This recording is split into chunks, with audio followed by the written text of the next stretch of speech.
Hi guys, welcome back to my channel and to another video. I hope you are doing fantastic. Today we are going to talk about addictive perfumes, the perfumes I just cannot stop obsessing about, I cannot stop sniffing. It will be 10 of them, and actually there is many more in my collection, to be honest, but here I just picked the ones I like to sniff when I'm just coming up to my perfume shelf, you know, I'm just taking off the lid and I need to sniff them. They are so addictive, so good. So if you are interested, what are the perfumes I love to sniff currently, please stay with me. My name is Justina, this is my perfume world. If you like it here, please consider subscribing to this channel, maybe comment, like. I really like when you were active in the comments. So okay, let's go. So as I said, there's many more than 10 which I like to sniff, and especially everyone who loves perfume, I think, you know, likes to sniff their collections from time to time, or even daily. I do it daily because, you know, you have only one skin, there is only one you, and you cannot wear multiple of, you know, fragrances on you. You can, of course, but it takes away from the experience, especially when you like one perfume. So you just wear one and you sniff another, and that's fine. We all been there, and we all done that. And the first fragrance I'm obsessed about still, which I really love, and I didn't quite like it at the beginning actually. I was telling you about it before. This one is Nuit Nomade, and this one is Sugar Leather. This one is the one I'm obsessing about currently, actually from 3 months now, or maybe even longer. When I just, you know, pulled out my sample, I decided to wear it again, see, maybe something changed, maybe I will be in love. Yes, it did happen. I fell in love. And I told to myself, where was I? Because this one is just beautiful. This one is like a sugared cinnamon with suede, basically. I do not feel any prominent, pungent, leathery notes, nothing of the sort. This one is just delicious. It has some, you know, delicious, slightly even fruity accord, I would say. So good. It has labdanum as well, so this one is rich, this one is dense, sweet, spicy, suedey, all at the same time. Oh, it's just a symphony of a beauty. I absolutely love Nuit Nomade, and this fragrance, I think for now it's my #1 from Nuit Nomade. So good, very good performance, it lasts really long time. And I just cannot stop sniffing it, you know, even if I don't have it on me, I need to sniff it just from time to time because it's just addictive. So if you like fragrances like Angel's Share, some like those apple pie-ish boozy fragrances, cinnamony fragrances like Divine Vanille from Essential Parfums, or Harrod from Parfums de Marly, I think this one might be on your radar because it's equally addictive, very beautiful. So yeah, Sugar Leather from Nuit Nomade. I think it's a famous one for a reason as well, similar to Jardins de Misfa.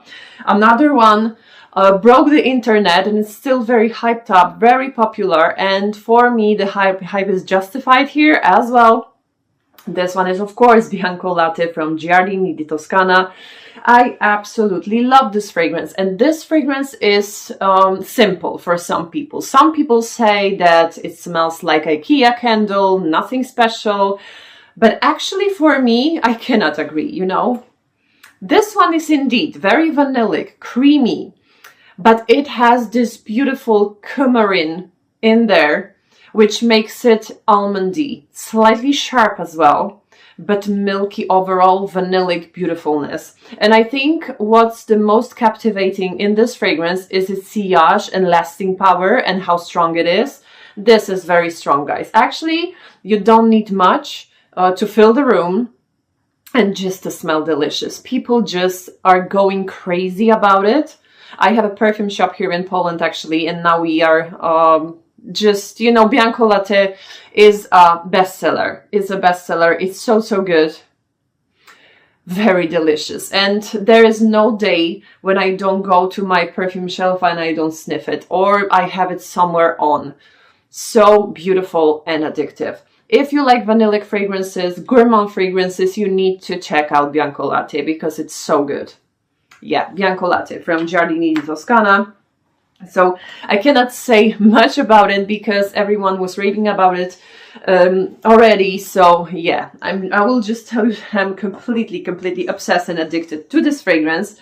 Another one is another love of mine. If you watch me, you know I love it. Guidance from Amouage. And the funny thing is that every person I've heard was testing Amouage and they were either like it, but you know, they weren't sure. Then it turned out to be a love. And that was exactly for me. Actually, when I was first testing it, it was, I really liked the fragrance and I really liked the fact that it's very potent, but I thought I will just test it, like make a, you know, global test on me and that's it. But then I couldn't stop thinking about it. When I just, you know, showered and put on different scent, I couldn't stop thinking about it and I needed to have a bottle. This one is also so addictive.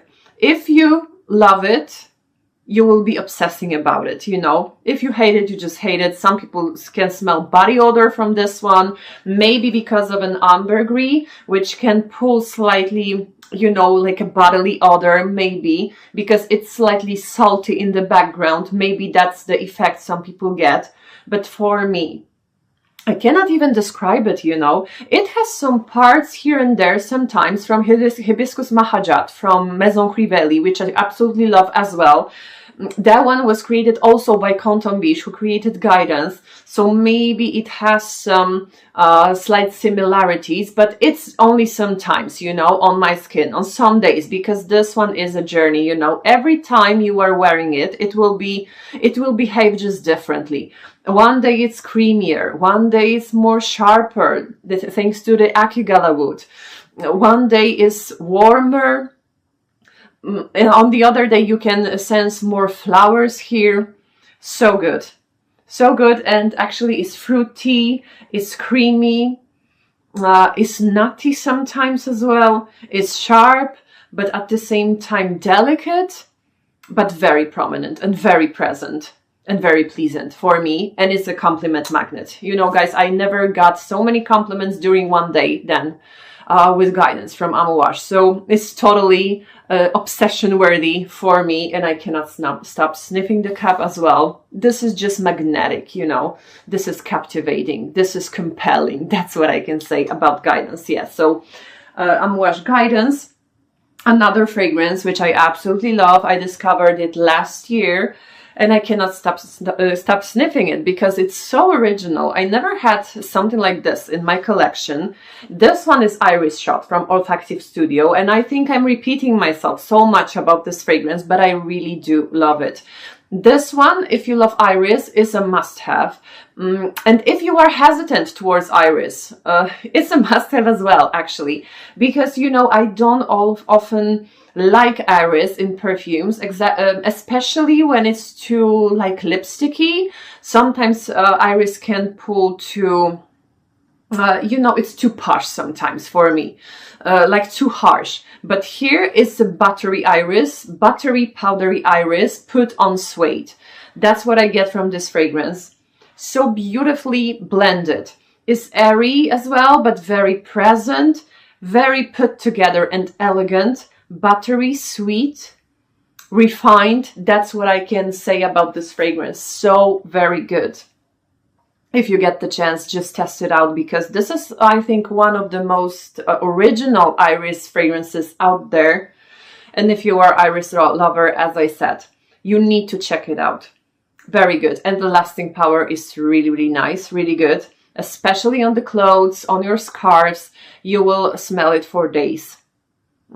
Just beautiful. So yeah, Iris Shot. I think it's a hit within the brand, and this fragrance I was very surprised because it's not a new release and I didn't hear much people talking about it till now. So yeah, you need to check it out because Iris Shot from Olfactive Studio is so addictive as well.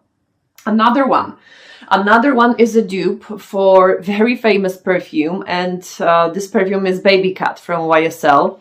And here I have Rifaqaat from Paris Corner, and look at this bottle. I already told you that this one is beautiful. Here you have notes breakdown, and actually everything is just crafted perfectly.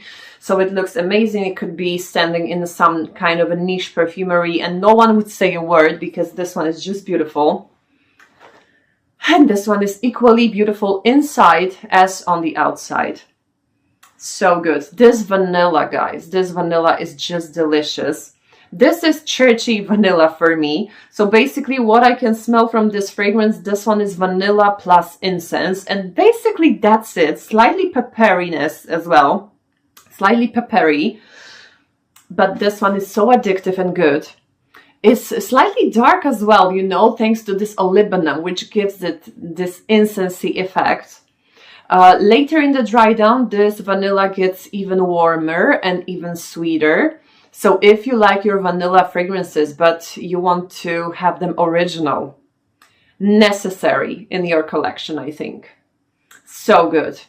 And I think actually it might be combining very well, meshing very well with Bianco Latte, because this vanilla here sometimes pulls like this vanilla from Bianco Latte here. So I think it might be a good layering combo to give it more oomph and more sweetness, even more sweetness. This one is quite sweet as well. But if you want to have this incensey part more subdued and you want to get to the sweeter part much faster, you can layer with Bianco Latte and see how that goes. I need to layer it actually. Very good. Addictive. I cannot stop sniffing it. It's churchy, but at the same time approachable, sweet. Ah, so good. Truly a gem. So, and this is a fraction of the price compared to Baby Cat. So you need to check it out if you have the chance. So Rifaqaat from Paris Corner. Another one is an oldie but goodie. I absolutely love this fragrance. I have it in my collection since I don't remember when, like a couple of years ago I just bought it. And it was a blind buy. It's a celebrity perfume and it is one of the best for me. This one has a niche vibe to it. And this one is Stash from Sarah Jessica Parker. And as I always say, if you have the chance, just get it because it's discontinued apparently. I can see it popping here and there, but all in all, I think it will be discontinued completely at some point. So you need to check it out. You need to check it out and it's addictive. So every time I smell it, you know. This one is woody, creamy, and it smells like a liquor cabinet, basically. It has sandalwood, and on some people this sandalwood pulls like pickles, which I don't get, fortunately, because I hate this effect.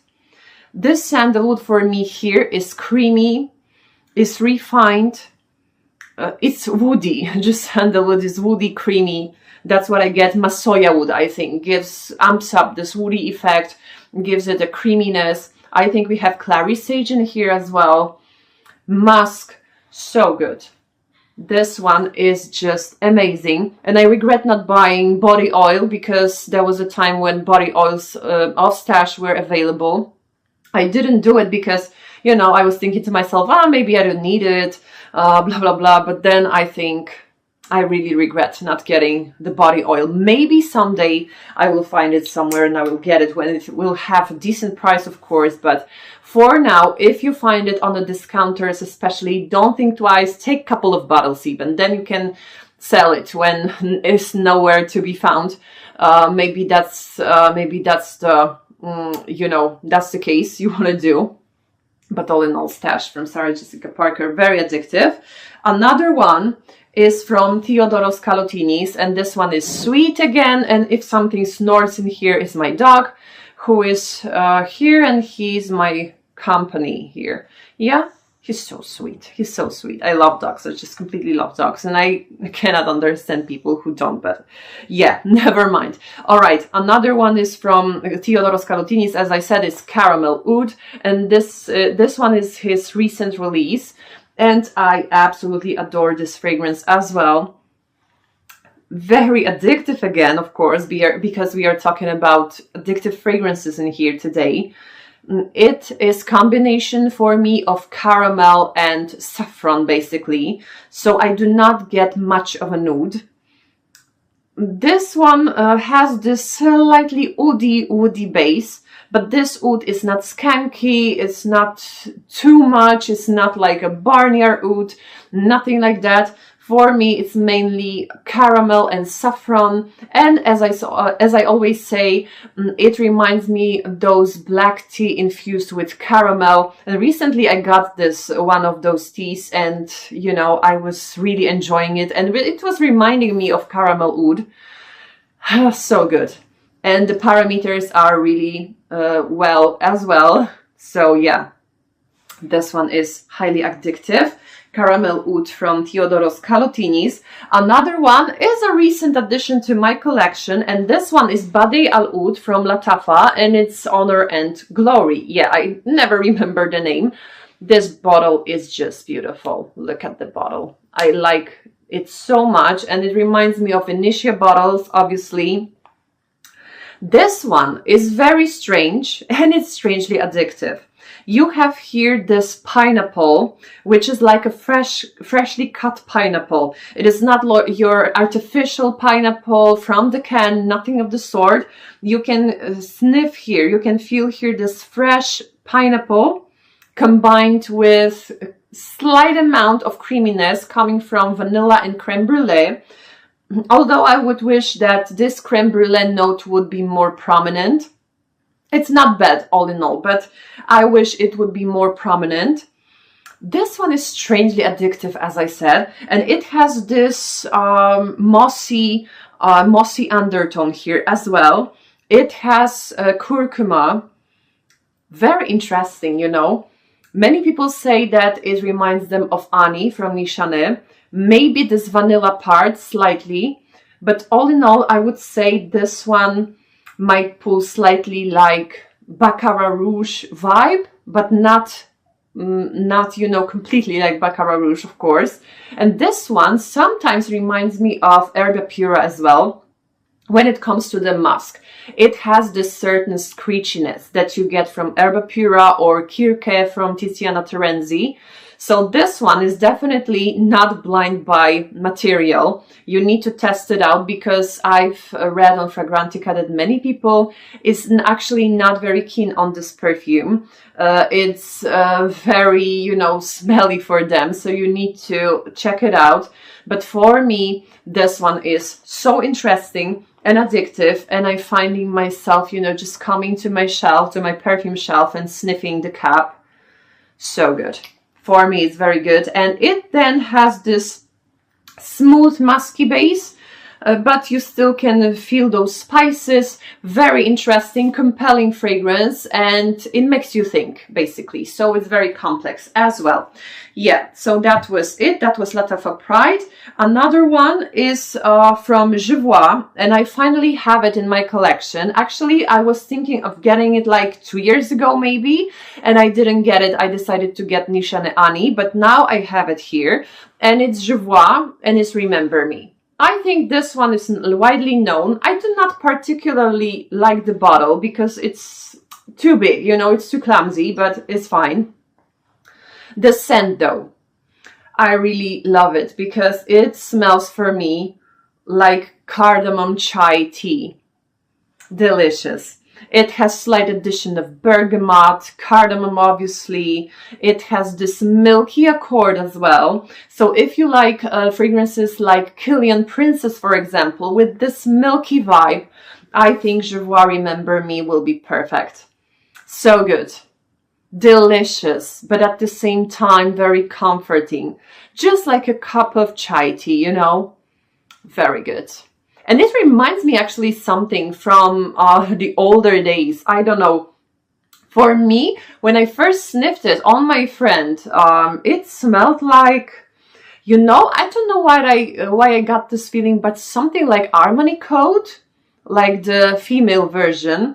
I don't know. It doesn't smell like it, but it reminds me of something, you know, from 2000s or something. I don't know. Some kind of this smell, you know, but I cannot recall now. But yeah, Jovoy Remember Me, very, very addictive. And the last one, I have only sample here, but I hope to have a bottle. really soon is Jany from Sora Dora. I have here like this tiny sample, and I'm just saving it because I'm afraid that I will run out, so I don't spray it anymore. This one is an epitome of addictive, you know. This one smells. This one is very literal gourmand. And I never thought I will love such a fragrance so much.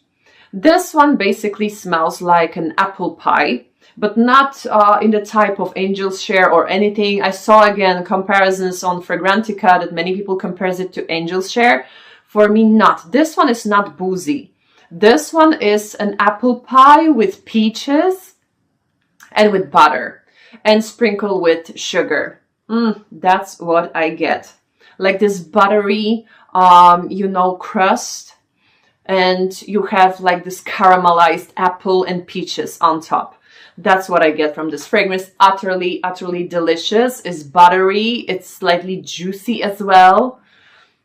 I'm salivating, you know, when I'm sniffing this fragrance. So it's highly addictive. It has big dose of vanilla as well for me. So it's like this baked buttery apple peach pie. And, you know, it has vanilla pudding on top, something like this. Highly addictive stuff, you know, highly addictive. Very good. And it is perfect obsession material. So Jany from Sora Dora, I think for me, honestly, it's the best release that Sora Dora did so far. Of course, I like other fragrances, but this one just blew me away. It's straight up addictive completely. Let me know if you know it, because for me, it's 10 out of 10. So that was it for today. And those are my addictive fragrances, which I love to sniff. Let me know what are your fragrant addictions currently. Thank you very much for watching today, and see you in my next videos. Bye-bye.